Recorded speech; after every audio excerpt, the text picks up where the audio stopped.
Has your meeting with Paul Bailey taken place as yet? No, not yet. We're actually meeting tomorrow at 11 o'clock in the morning. But, we had a nice little chat, spent some time with him. And I'm not sure if you got a chance to go over to where he was at, but I call it Murderers Row, because they've had Remy Bonjeski and Melvin Manoff and Paul Daly and, and Denise and her husband. So it was, that was a good lineup over there. But no, we haven't talked in detail, but we had a nice little, hello today. So. Scott, as landmark event, Scott, that was pretty impressive. What were your initial thoughts after the event? I mean, I've seen a lot of fights, and today was spectacular. It's some great, and there's a lot of like Aaron showed me he had a ton of heart today. He got hit. Some people don't come back from that. They just give up. Some people fire back, and he showed me he had tremendous heart today. And MVP, what a performance he had! It was spectacular. And Gegard showed you why he's probably one of the best in the world. And now he's our world champion. So congratulations to Gegard. He is. I knew when we signed him to fight in Strikeforce, he was amazing. So he's just getting better and better, and we have some great fights ahead for him. Scott. Is that fight with Rory MacDonald something that you'd like to make? I'll tell you, it's funny because as I was walking over here, Roy's blowing my phone up, going, "Let's do it." I want to get this fight on. But you know what? We'll go back and we'll see. And we're working on a few things that we'll see if it all makes sense. But that fight will happen soon. I mean, it will happen one day, but how soon? I'm not sure. Scott, the reception that Michael Page got, we haven't seen that at a Bellator event on that level of love, that level of noise. Yeah. We haven't seen a performance that mesmerising either. Yeah. For, maybe on the Bellator event. What's the prospect now of building him more in the UK, perhaps taking it to the O2 Arena with a 20,000 crowd? Because you've got the guy now. Yeah, and you've got Chalmers as your co-owner or whatever. Do you know what I mean? MVP is a big star, and we've always believed in him. He wanted to box. He had some things he was taking care of. And we've been patient and we've been waiting on the sidelines, So if he wants to pick it up, we'll pick it up. But do you think this is that moment? Have we reached that moment? It's really up to him. It's really up to him. And if he wants to pick it up, we'll turn it on full throttle. So we'll be talking to him in a short amount of time. But I'll let him take a couple weeks off.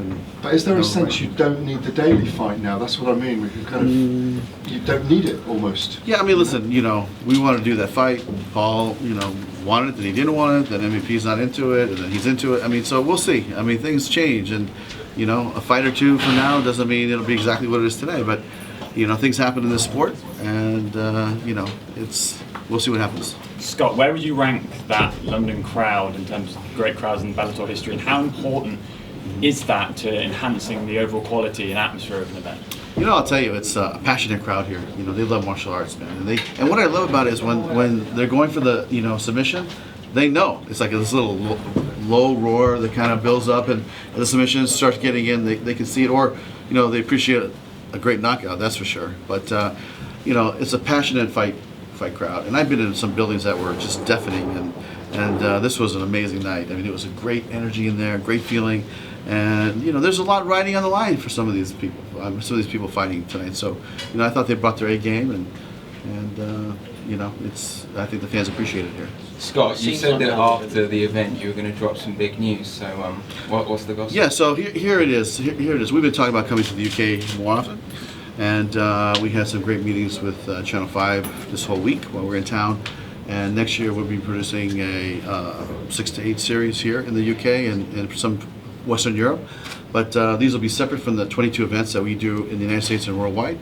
Like this fights we do in Israel and Budapest. So we're going to build a domestic series for Western Europe and the UK to build the next big star here, because we think there's tremendous talent here in this territory, and it'll be localized.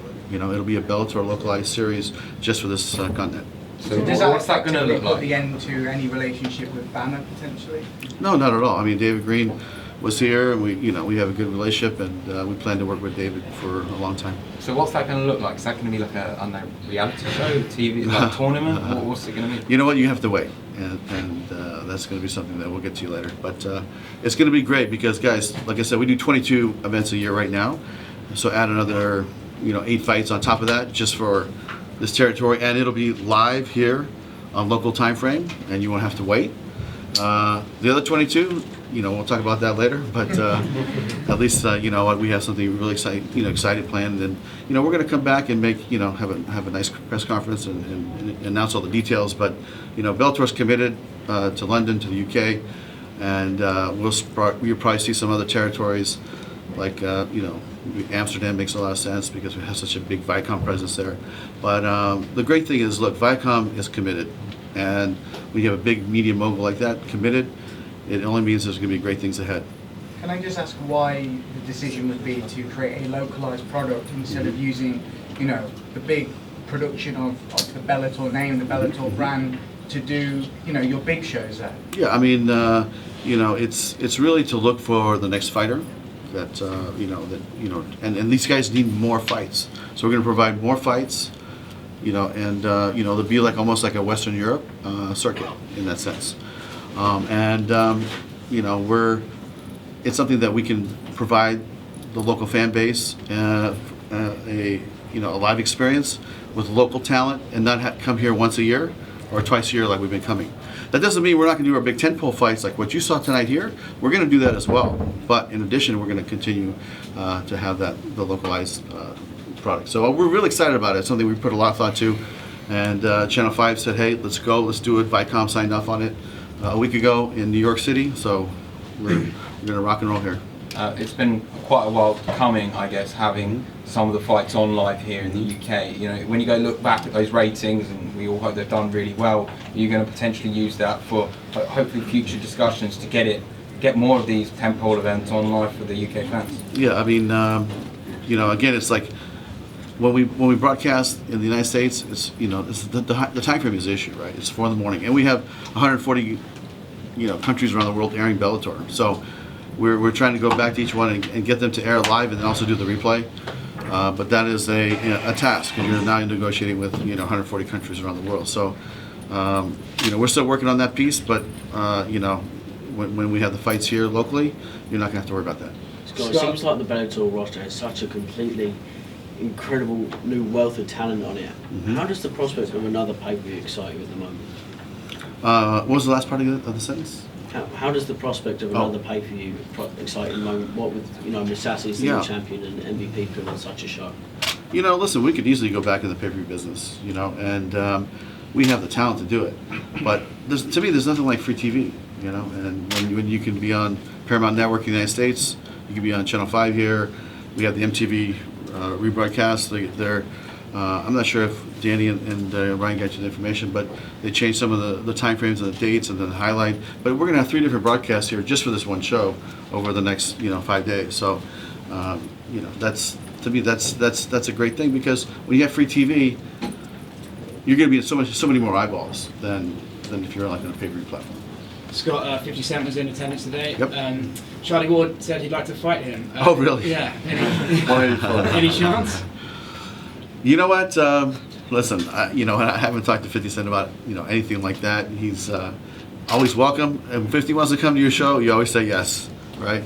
And listen, he came all the way here because he wanted to come to the fights. He had such a great time at our last show. He said, "Hey, I'll see you in London." That's when he texted me. He said, "I'll see you in London." I said, "Absolutely, please come." and he shows up, and he flew in this morning. He's leaving tomorrow. I mean, the guy is, he's a working machine, man. He's got so many things. He's got so many brands he's building. He's got, his products and his headphones and his movies. And July 1st, he told me he's going to start doing his show again, Power. And so, he's going to be busy for a month. But he goes, "Hey, your next big tentpole?" Because I'm there. Let me know. Just text me. So, listen, he wanted to come, and Chris was here in town promoting Jurassic Park. And he's a friend of Jay Glazer's. Jay invited him. He came down. He had a great time. I'm not sure if you watched him, but he was into it. Like he trains MMA himself at Jay's gym in LA. So it just happened that they're both in town. It was just a lot of fun. And MVP had the little hand from the Avengers. I thought that was pretty cool. Scott, speaking about Michael, he said he's got 1 fight left on his contract. Is one of your goals this year to try and secure him to a new long-term deal? Because he's easily someone that should and could be the face of the promotion moving forward. Yeah, I mean, listen, the absence of MVP wasn't on Bellator. He asked his MVP was because he had some things he had to iron out. You want to try boxing? And look, I've always been like, hey, you want to try it? Please, don't knock yourself out. And you know, when you're ready to fight again in MMA, then please come back. And this was a great, you know, re-entry. You know, and he's amazing. I mean, I personally love it because when I see him, you know, in his martial arts style, right? I mean, it's very unique. But I feel like I know where that came from. I know where Raymond Daniels came from. I know where these, like, point karate, you know, in the school, you know, like, that's kind of how I, you know, in my generation, that's how it was. So when I see him fight, I get it, and I love it because, hey, you're watching martial arts at a very high level be effective in an MMA cage that, you know, some people feel like, oh, you can't do this, you can't do that. Hey, MVP proves that you can do it. Last one or two, guys. What's the developmental plan for Aaron Chalmers? Because he's a bit of a unique case in mixed martial arts. He's come into the sport already with a reputation outside of the sport, and now he's trying to make his way in it. He's moved very quickly from BAMA to a global brand like Bellator. How do you manage that moving forward, and what are your preliminary thoughts on him, having seen him for the first time in the Bellator cage? Yeah, you know what? He was impressive, and what I was looking for was if he did get hit, you know, how would he react? And some people, you know, it takes it out of them, and they get a little gun shy. But you could tell that guy's been in some scraps, man. You know, I could tell, and he had no fear. You know, he came right back and, you know, did it and submitted him. I thought I was really impressed. You know, where we go from here, you know, we'll talk to, you know, David, and we'll talk to Aaron, and we'll see. But you know, he's a tremendous talent, and I think that he could have a great future in the sport. What level is he though? When you're talking about kind of localized shows, is he a headliner in a localized show at the moment, or is he bigger than that? I mean, guys, look, you know, I think he could do both, right? You know, he could continue to get that experience, right? But, you know, he definitely deserves to be on a big tempo, you know, like we had today. And, you know, this is a 200th event. I mean, this was a big deal for us. I feel bad that Mirko got hurt, and I felt bad for Roy that, you know, he couldn't fight. But we had a double main event, you know, and I think, you know, Gegard proved why, you know, he's Gegard Mousasi. And at the end of the day, it's like we delivered a great fight card, great energy. The building was amazing. And I think this was a big moment because when you talk about 200 events, you're talking about, you know Bellator is going to be here for a long time. Speaking of being here for a long time, the last time we spoke, you talked about Bellator boxing. How close, in your mind's eye, are you to Bellator boxing, but also Bellator boxing, Bellator kickboxing, and Bellator MMA happening in one night? So what the conversation was you know, dynamite. So, you know, we had this event where we had the kickboxing and then the cage, and, you know, and so we had kickboxing and MMA. And I love boxing too. And so I said, you know, one day we should do boxing, kickboxing, and MMA, and have all the combat sports wrapped into one. But the fighter that comes to my mind when I think about, you know, having eventually boxing come into Bellator is when I think of Aaron Pico, right? When I think of Aaron Pico, I think a guy could do dual sport like that. So, you know, as he gets better and he improves in MMA and he takes it to a certain point, his goal is to become a world champion in MMA, and then maybe take some boxing fights, and then maybe that's when we'll bring it all together. But I think that'd be a fun night of combat sports. I mean, if somebody else did it, I would go. I would pay, and I would, you know, go and have a good time. All right. Thanks, guys. Thank you guys very much. Thank you, Scott.